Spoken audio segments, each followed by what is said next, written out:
I just heard about this. Yeah, I get well briefed before I come out here.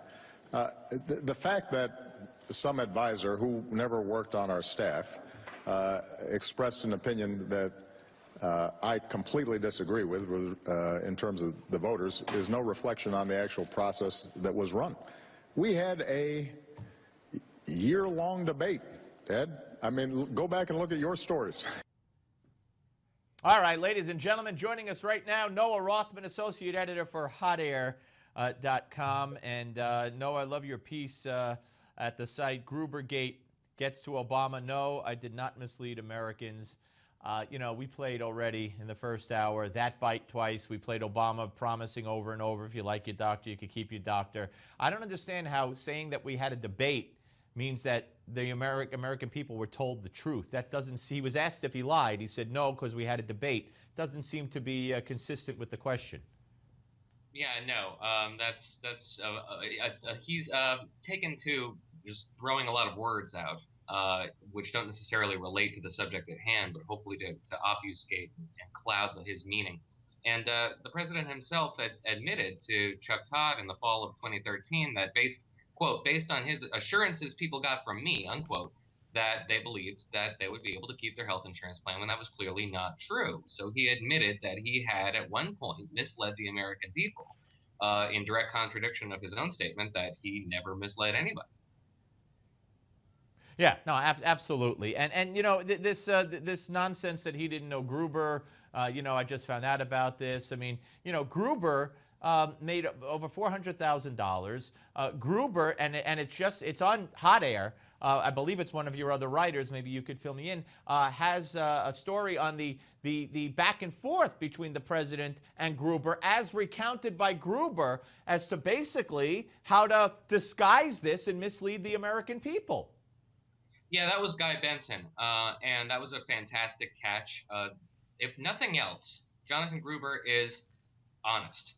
Honest to a fault.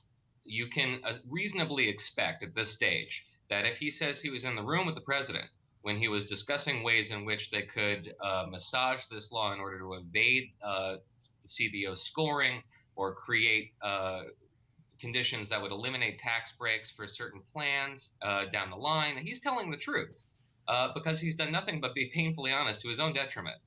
So yeah, I'm more inclined, and I think the public is more inclined to believe a really rude, honest individual than somebody like President Obama, who's a rather skilled obfuscator. Yeah, and speaking of President Obama, you also have a piece from a few days ago about how he's doubling down. He did it at his press conference when he left Asia, talking about Keystone. Sounds like he's going to certainly veto it from what he had to say anyway. And certainly he's going to have that executive order on immigration reform. And you wrote a piece that was appeared on the today, talking about how Barack Obama, the center of attention, how his minions in the White House were warning that when the Republicans win this great victory, they're not going to be too happy for too long. Yeah, he'd even before the midterms, Glenn Thrush in Politico put up a piece that quoted unnamed White House advisors that said you can expect a, quote, counterattack in the wake of the 2010 midterms. And it was consistent with his behavior even after the midterms, suggesting that Republicans were the beneficiaries of only a third of the vote, whereas everybody, the entire universe of voters elected me president, suggesting he had a little bit more legitimacy. The White House chief of staff went so far as to glibly say that the president should get the things that he wants, and that would make Washington work. So the president was signaling rather clumsily that he wouldn't heed the will of the voters. He would not change. In fact, he would invite a little bit more aggression when he embarked in his lame duck session. And here we are, and nothing has happened. We haven't experienced this deluge of fighting back that the president is expected to give. And I have every reason to believe that he's going to move forward with an immigration order. He really can't back down at this stage. But he hasn't done anything.